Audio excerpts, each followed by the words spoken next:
امریکہ، برطانیہ اور یمن کے حوثیوں کے درمیان جاری لڑائی شدت اختیار کرنے لگی۔ امریکہ اور برطانیہ کی جانب سے یمن پر مزید فضائی حملے کیے گئے۔ غیر ملکی خبر ایجنسی کے مطابق یمنی دارالحکومت صنعاء اور دیگر علاقوں کو نشانہ بنایا گیا۔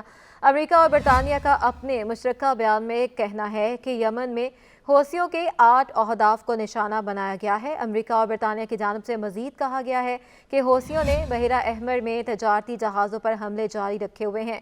مشترکہ کارروائی کا دوسرا مرحلہ جہاز رانی پر مسلسل حملوں کے جواب میں تھا۔ حوثیوں نے حملوں کے باوجود امریکہ، برطانیہ اور اسرائیل کو مشکل میں ڈال رکھا ہے۔ حوثیوں کو اسلحہ فراہم کرنے والی ایرانی کشتی پر چھاپے کے دوران لاپتہ ہونے والے 2 امریکی فوجیوں کی ہلاکت کی تصدیق کر دی گئی ہے۔ خلیج عدن میں ایک ایرانی کشتی کے خلاف مشن کے دوران لاپتہ ہونے والے امریکی نیوی سیلز کے فوجیوں کی بازیابی کا آپریشن ختم کر دیا گیا ہے۔ امریکی حکام نے اسپیشل فورسز کے جوانوں کو اب مردہ قرار دے دیا ہے۔ امریکی سینٹرل کمانڈ سینٹ کام نے اعلان کیا کہ 11 جنوری کو خلیج عدن میں لاپتہ ہونے والے امریکی نیوی سیلز کے دونوں جوان ہلاک ہو گئے ہیں۔ سینٹ کام کا کہنا ہے کہ 11 جنوری کو خلیج عدن میں ایک چھاپے کی کارروائی کے دوران اس کی نیوی سیلز کے 2 اسپیشل فوجی لاپتہ ہو گئے تھے۔ سینٹرل کمانڈ کا کہنا ہے کہ امریکہ، جاپان اور اسپین کی جنگی طیاروں اور بحری جنگی جہازوں نے یمن اور صومالیہ کے درمیان خلیج عدن کے ایک وسیع تر علاقے میں مسلسل تلاشی مہم شروع کیے رکھی ہے۔ سینٹرل کمانڈ نے کہا کہ متاثرہ خاندانوں کے احترام کے پیش نظر فی الوقت مزید معلومات جاری نہیں کی جائیں گی۔ ہلاک شدہ دونوں جوانوں کا تعلق امریکی نیوی سیلز کی ٹیم سے ہے اور وہ ٹیم ایسی ہے جس نے ایک چھوٹی کشتی کی تلاش لی تھی جس میں امریکی فوج کے مطابق ایرانی میزائل کے بعد پرزے ملے تھے، اور یہ کشتی یمن میں حوثی باغیوں کے لیے ساز و سامان لے کر جا رہی تھی۔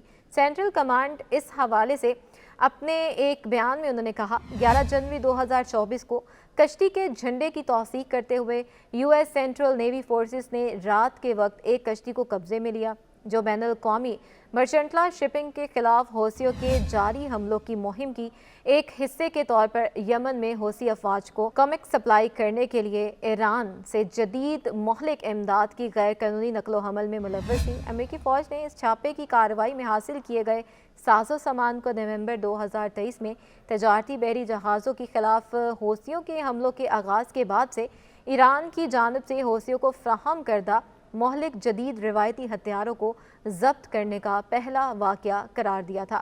دوسری جانب حوثیوں کی جانب سے فلسطینیوں کی حمایت میں مال بردار جہازوں پر حملوں سے اس گروہ کو یمن کے اندر سیاسی فائدہ پہنچ رہا ہے۔ حوثی ان حملوں کے ذریعے بین الاقوامی برادری کو خود سے ڈیل کرنے پر مجبور کر رہے ہیں۔ یمن کے حوثی ملیشیا اور بحیرہ احمر میں امریکہ کی زیر قیادت بحری فوجی اتحاد کے درمیان حالیہ کشیدگی کئی طریقوں سے ایرانی حمایت یافتہ حوثیوں کے مفاد میں ہے۔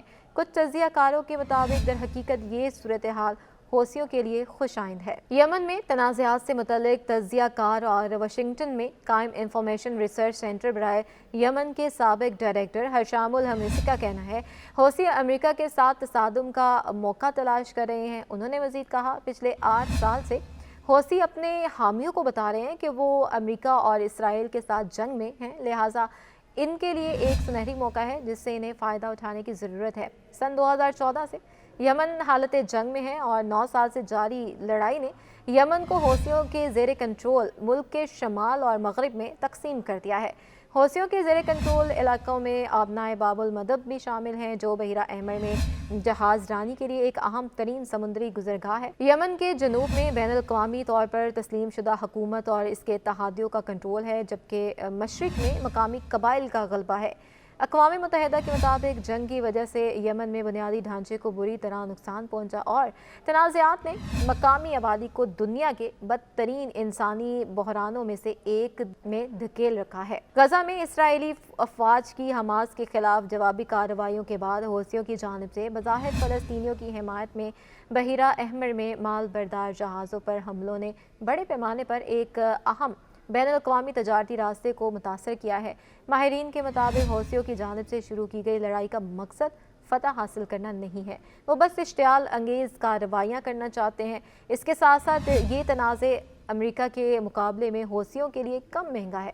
تجزیہ کار حشام المسیح کے کہتے ہیں کہ انہوں نے کہا کہ بحیرہ احمر میں ایک مال بردار بحری جہاز پر حوثیوں کے ڈرون حملے کی قیمت تقریباً $1200 ہے، جبکہ امریکی فوجی اتحاد کے حوثیوں کو نشانہ بنانے کے لیے استعمال کیے جانے والے ایک بم کی قیمت تقریباً $1.5 ملین ہے۔ انہوں نے خبردار کیا کہ زمینی کارروائیوں سے بھی حوثیوں کو ہی فائدہ پہنچے گا۔ انہوں نے کہا کہ زمین پر غیر ملکی فوجی بوٹوں سے نہ صرف یمن میں بلکہ علاقائی طور پر بھی حوثیوں کی قانونی حیثیت کو تقویت ملے گی۔